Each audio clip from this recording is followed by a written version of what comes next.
الله وبركاته. سلام من الله وسلم على تكتهمولنا ለአማራ ፋኖና ለአማራ ክልል ስናማ ተከተከሙን ደናችሁ ያው እንደምታውቁት መካነ ሰላም አካባቢ ፋኖ መስጊድ ውስጥ ገባ ታላችሁ። ያው እንግዲህ ይሄ እንደምታውቁት ያው መስጊዱ ማለት ነው አገዛዙ ካምፕ አርጎት ማለት ይሄ መስጊድ የሚገኘው ቁጥር 14 ሀብሮ ደብረ ጌሳ ወረዳችን ናስሚል ይባላል። ይሄ መስጊድ ሙሉ ሙሉ በጥይት ስርዓቱ ካምፕ ተሰራበት ነው ታያችኋል። ያው ጥይት ነው ያው እንደምታውቁት ጥይት ነው ያለው ያው ጣራው እንደምታውቁት ጥይት ማለት ነው። ይሄ ግድግዳው ሙሉ በሙሉ ጥይት ተመታ ነው። ያው እንግዲህ እንደምታውቁት ዙሪያው ሁሉ ምሽግ ነው ስርዓቱ ማለት ነው። የአማራና የምንጠላቸው እጅግ ከፍተኛ ነው። መስጊዱ እንደምታውቁት ዙሪያው ሙሉ ማለት ያ ስርዓቱ ነው። ያው እንደምታውቁት ሙሉ ይሄ ካምፕ ነው።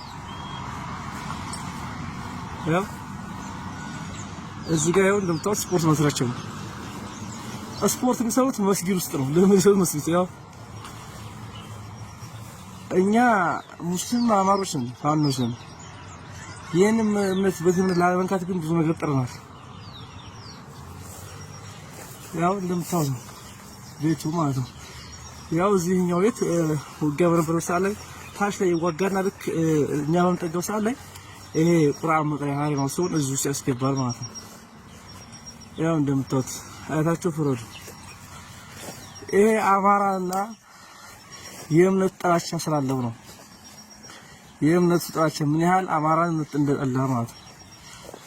ያው እንደምታውቁት መስጊዱ ሙሉ ሙሉ በቃ ብዙ አይተመታ ነው ያጣራው ማለት ከውጭ ወጥቶ ይሄን ያው ውጊያ አሳለ ሰብሮ የገባበት ነው። በርታችሁ አስበን ያው ዘገ ሰብሮ የገባበት ነው። ሰብሮ እዚህ ውስጥ የመሸገበት ማለት ነው። ያው እንደምታውቁት መካነ ሰላም ያማኛል አውት ይሄ ሁላ ራሱ መስጊድ ውስጥ ምሽግ ያደረገ ነው። ምሽግ ያው ዙሪያው ላይ እንደምታውቁት ምሽግ ነው። ያው ስለታያችሁ ይሄ ዙሪያው መስጊድ ነው፣ ምሽግ ነው እና ስርዓቱ የዚህ ያህል አማራና ስለሃይማኖትን ጥላቻ እንደሆነ እንድታውቁት ነው። ከአማራ ፋኖ ብሔራዊ ኃይል እናመሰግናለን።